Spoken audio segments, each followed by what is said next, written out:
6 years ago, I had $500 to my name, okay? I had $500. I had tax debt. I'm proud that I'm self-made. I'm proud that I've gotten this far on my own. No one would believe in me in the beginning to help me start it, and it was so discouraging.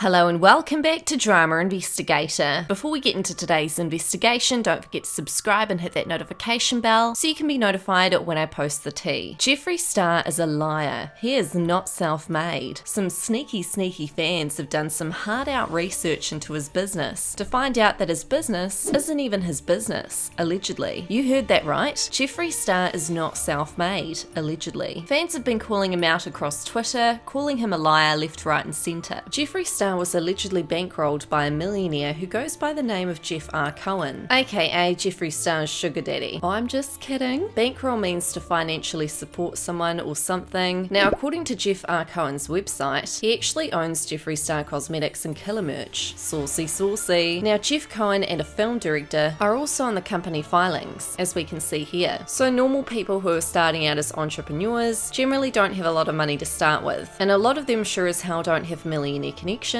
like Jeffree Star quite clearly has had. Everyone has been calling out Kylie Jenner over the years for not being a self-made billionaire, and Jeffree Star has given her shit in the past for her half-assed makeup line. She's his competitor at the end of the day, of course he would, but little does everyone know, almost billionaire Jeffree Star was in a similar position. He had contacts. Over the years, when Jeffree Star has talked about his story and how he's got into where he is, he always says that he started with $500 in the bank, and he's never mentioned that a particular someone invested $1 million allegedly into him to create his brand, which overall changes the narrative he's been telling us all these years. Another interesting fact a fan had pointed out was this: Jeffree Star is the name behind the brand, and Jeffrey Lynn Steininger is his actual given name, and Jeff Cohen probably handles the business aspect. Here we can see Jeffrey Lynn Steininger's business profile. He is the founder and owner at Jeffree Star Cosmetics, and here we can see Jeff Cohen's business profile, and it states that he is the president and chief operating officer at Jeffree Star Cosmetics. Now, the internet has also been pointing out that some of Jeffree's cars are allegedly leased. Don't quote me on this though, there's no real hard evidence, it's all just speculation. This was a pic that was floating around that suggests this car belongs to Jeffree and it has been leased. Something else people have started to figure out is that Jeffree Star says he has mortgages on his homes. This is odd considering he claims to earn $150 million a year, but also he is the one with the money, and I will say this, maybe he doesn't want to pay for it all up front. Millionaires are very smart with their money, they tend to know what they're doing, so let's not speculate on that. Now, Jeffree's also said in one of his documentary episodes with Shane a while back that he owned part of the mountain behind his old home, but it turns out that this mountain was never his land and it's owned by the city of Calabasas. The fact that people are able to find out Jeffree's private addresses of all his previous and present houses completely baffles me. Now, I can't help but laugh, but a fan had tweeted this out: self-made, Jeffree and Shane crying while their low-wage workers do the actual work. Girl, you ain't self-made. Jeffree Star is being called a hypocrite, disingenuous, and a narcissist left, right and centre for so many things it's not funny. I'm not just talking about his business, his homes, his cars, how he got to where he is now. I'm talking about everything. This picture was doing the rounds on the internet. It states Jeffree Star boasts that his brand is cruelty-free and vegan, yet he's out here wearing mink coats that retail for $48,500 and mink-lined Fendi jackets for almost $11,000. Once again, it's a repeat of Kylie Jenner. If you forgot what happened there, a few weeks ago Kylie Jenner was dragged for posting mink fur slippers to her Instagram story directly after posting about the death of animals in Australia's devastating fires. Pop Crave had tweeted at the time stating, Kylie posting about how she is feeling heartbroken about the death of animals in Australia, and then posting her wearing a slipper made of mink fur is the biggest hypocrisy of 2020. Then Kylie Jenner felt bad and donated a nice little $1 million to the fires. Oh, how sweet of her. That's the equivalent of most people donating like 10 cents. So sweet of her. Wow, all is forgiven, Kai.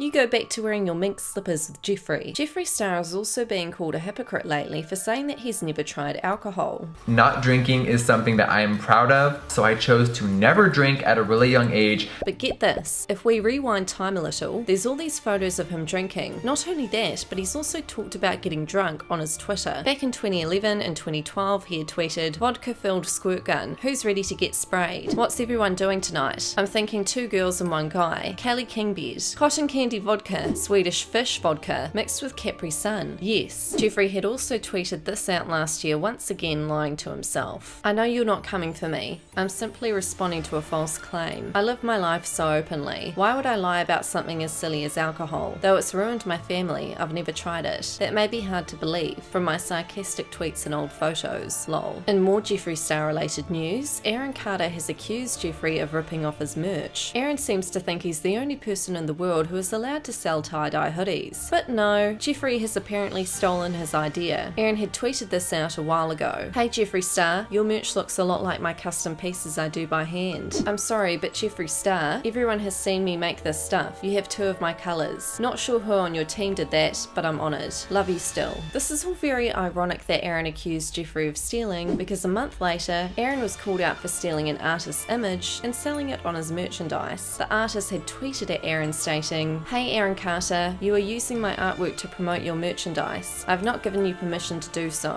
My art is being commercially exploited by people on a daily basis. We artists have rights too. I'd really appreciate if you could retweet this so he'll see it." He then tweeted, "I've had Madonna use my art in the past, photoshopping her face into one of my paintings. I'm so fed up with people taking my hard work for their own purposes without even asking. I also found my art being sold at a market in Thailand when I was there on vacation. It's crazy. Celebs like Aaron Carter should set an example, especially since he's also from a creative background and knows copyright laws. If they can take art and do whatever with it, anyone can and will do it. If they're not held responsible, people won't stop treating artists like..."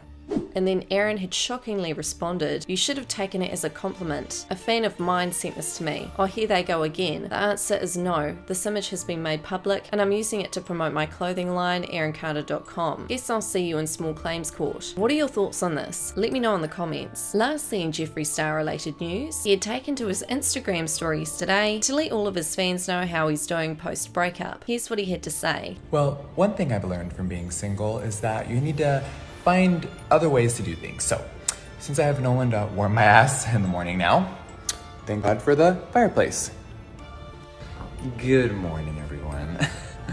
I hope you're having a beautiful Sunday. I can't believe January is half over. There's a lot happening. I can't believe there's only 10 more days of this month left, I think. Get ready for a few new videos. I am really starting to feel like myself again.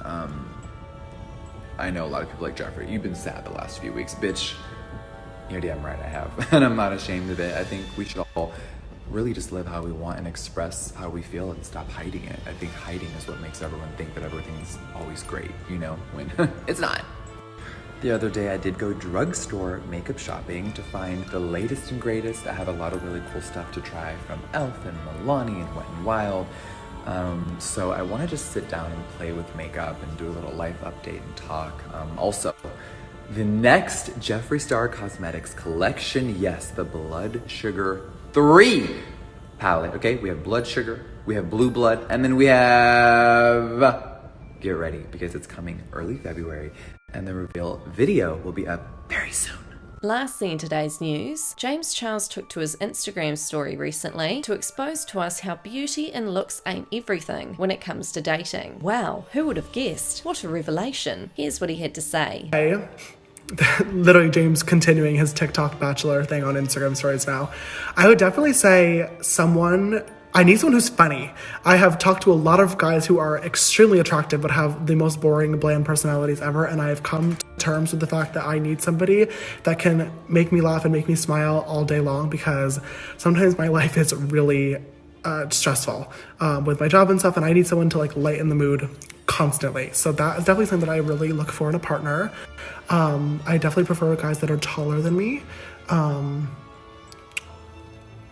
Masculine, obviously. I like spontaneity. Like I definitely like guys who are like down to do stupid and fun shit all the time. Like go on trips, like make late night drives to Canes if I want to, or just like do fun stuff all the time. I would say like those are like my qualities, I guess. Continuing on from that last one, I think I value communication an extreme amount as well. Listen, I hate when people text me all day long. I would literally go crazy. I definitely prefer the one to like be cutesy and like be texting them or whatever, but I hate when people like don't answer or like make up lame excuses and shit. This goes back to the pet peeve from a few questions ago. Once again, I've talked to some beautiful ass men who are fun to look at but are not fun to talk to, and it really sucks. And I've learned my fair share of lessons in terms of just like, it's important to value those type of things, which seems so obvious, but I'm sure there are a lot of you guys out there just like me who for so long were like trying to just pick the super, super hot Abercrombie model looking guys, and trust me when I say that does not work out. So once I started like really kind of like paying attention a lot more, I've had way better luck. Still clearly not great luck because I'm single, but... That's all for this investigation. Don't forget to subscribe, hit that notification bell. My social media will be linked down below, and I'll see you guys in our next investigation.